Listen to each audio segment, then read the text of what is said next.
అలాగే ఇప్పుడు మన ప్రొడ్యూసర్ డైరెక్టర్ కమ్ హీరో జయహో నిర్మాత దర్శకులు జయహో రామానుజాచార్య నిర్మాత అయినటువంటి సాయి వెంకట గారు మాట్లాడాల్సిందిగా కోరుతున్నాను. Please sir.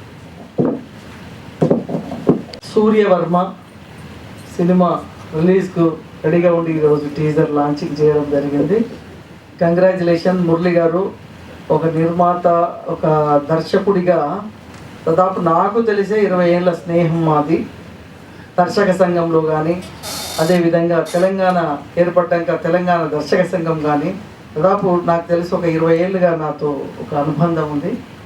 ఆ అనుబంధంలో నేను చూసింది ఏంటంటే ఒక టెక్నీషియన్గా అనుకున్న నాలెడ్జ్ ఈ సినిమాలో పెట్టాడు అనిపించింది నాకు. ఎందుకంటే ఒక ఫైట్ మాస్టర్గా, మ్యూజిక్ డైరెక్టర్గా, స్క్రీన్ ప్లే, డైరెక్షన్, ఎవ్రీథింగ్ చేశాడు అంటే అనుభవం 20 ఏళ్ళు. ఎందుకంటే ఇప్పుడు నాకు తెలుసు, నేను ఇప్పుడు తీస్తున్న సినిమా ఏదైతే ఉందో నా 25 సంవత్సరాలు నా అనుభవం ఆ సినిమా. అంటే మనం 10 కోట్లు పెట్టింది ఒకటి, మన ఎక్స్పీరియన్స్ అంతా ఒకటి. సో ఎక్స్పీరియన్స్ తోటి మూవీ క్వాలిటీ అవన్నీ మారిపోతాయి. సో అలాగే మురళి గారు ఈ సూర్యవర్మని చూసి ట్రైలర్ చూసిన తర్వాత ఆయన కష్టం కనిపించింది, కసి కనిపించింది.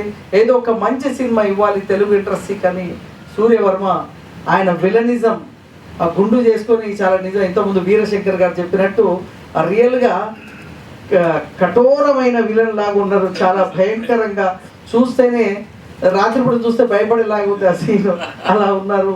సో గ్రేట్ అండి. ఆర్టిస్ట్గా కూడా రాబోతున్నందుకు కంగ్రాచ్యులేషన్.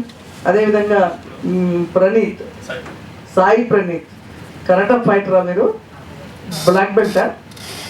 ఏదో ఒక బెల్ట్ అవుతుంది ఎందుకంటే ఆ ఎక్స్ప్రెషన్స్ అవన్నీ చూస్తే అర్థమైంది మంచి ఫైటర్ అని. సో అందుకే ఆయనకి అన్ని ఫైట్స్ ఇచ్చాడు.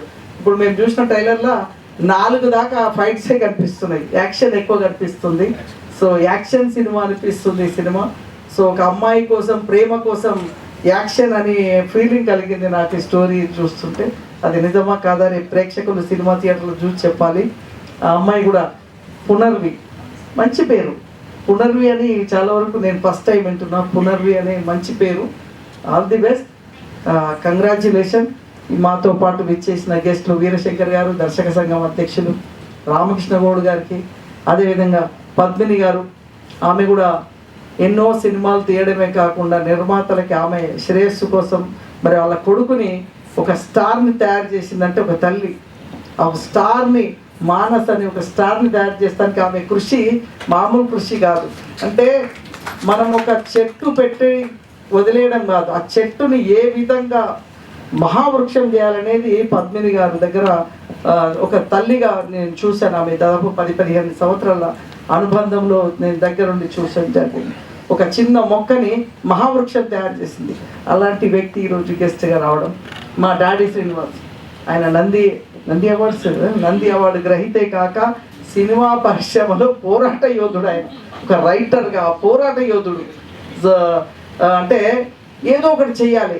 ఆ రోజు డాడీ మన చిరంజీవి గారి సినిమాతో రైటర్గా పరిచయం అయి ఈరోజు ఇన్ని సంవత్సరాలు ఇండస్ట్రీలో నిలదొక్కుంటూ ఎన్నో సినిమాలు, ఆయన మంచి సినిమా కూడా తీశారు చిల్డ్రన్ మీద, దానికి కూడా అవార్డ్స్ కూడా వచ్చాయి. మట్టి అవార్డు వస్తే వచ్చేసింది 6 కంగ్రాచ్యులేషన్. మళ్ళీ మెమోరీ గుర్తు చేసుకున్నాము. అన్ని అవార్డ్స్ వచ్చిన డాడీ శ్రీనివాస్ గారు, మా రామారావు గారు అండ్ దర్శక సంఘం మొత్తం సంఘం అంతా ఇక్కడే ఉంది. దర్శక సంఘం మా కురుపతి రామారావు గారు, అదేవిధంగా అందరూ వచ్చి ఈ సినిమాని ఆశీర్వదిస్తున్నారు. సో సూర్యవర్మ సినిమా మరి తర్వాత మురళి గారిని మేము సూర్యవర్మ అని పిలిచేలాగా ఎస్టాబ్లిష్ అయ్యాడు. సో నేను రాగానే కూడా ఈరోజు సినిమాకి ఫంక్షన్ రాగానే మురళి గారిని పిలవకుండా సూర్యవర్మ గారి ట్రెండీ అన్నాను. అలాగా ప్రమోషన్ చేశారు. సో ఆల్ ది బెస్ట్ అండి. Thank you very much. మరి ఇలాంటి చిన్న సినిమాలని మనం ఎప్పుడు సపోర్ట్ చేయాలి. ఈరోజు పెద్ద సినిమాలకు కూడా థియేటర్కి జనం రాని పరిస్థితి ఉంది. కారణం ఏంటంటే ఓటీటీలో సినిమా వస్తుందని. కానీ అలా అని కూడా కాదు. మరి ఒక బలగం అనే సినిమా ఎందుకు హిట్ అయిందో, ఒక ప్రేమలో సినిమా, చిన్న సినిమా, ముంజుమల్ బాయ్స్, ఎవరు తెలియని ఆర్టిస్టులు బ్లాక్ బస్టర్ కొట్టాయి. మరి 500 కోట్ల సినిమా పక్కన ఉన్నా కూడా జనం వెళ్ళలేదు. మరి 50 లక్షల కోటి రూపాయలతో తీసిన సినిమాకి జనం వెళ్ళి హిట్ కొట్టారు అంటే ప్రేక్షకులు ఏమి ఆలోచిస్తారు అంటే స్టార్ కాదు కంటెంట్ ఆలోచిస్తారు.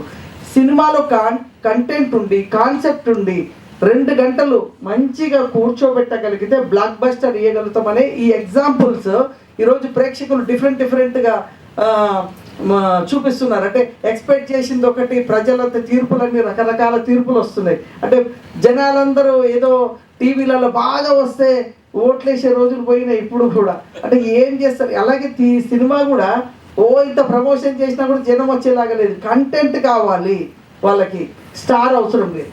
ఎగ్జాంపుల్ ఇవే. మొన్న ప్రేమలో తీసుకున్నాం ముందు అవన్నీ. ఇప్పుడు కూడా మొన్న మహారాజా ఏదో ఉంది కదా, ఆ సినిమా.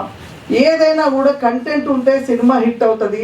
మనం 50 లక్షలతో తీసినామా, 1 కోటి రూపాయల 10 కోట్ల కాదు, సినిమాలో దమ్ము ఉండాలి, ఆడియన్ని కూర్చోబెట్టగలగాలి. ఇదే ఈ సినిమా ఆ కోవలో వెళ్ళాలని ఆశీర్వదిస్తూ కంగ్రాచులేషన్ చెప్తున్నా. Thank you very much. Thank you sir.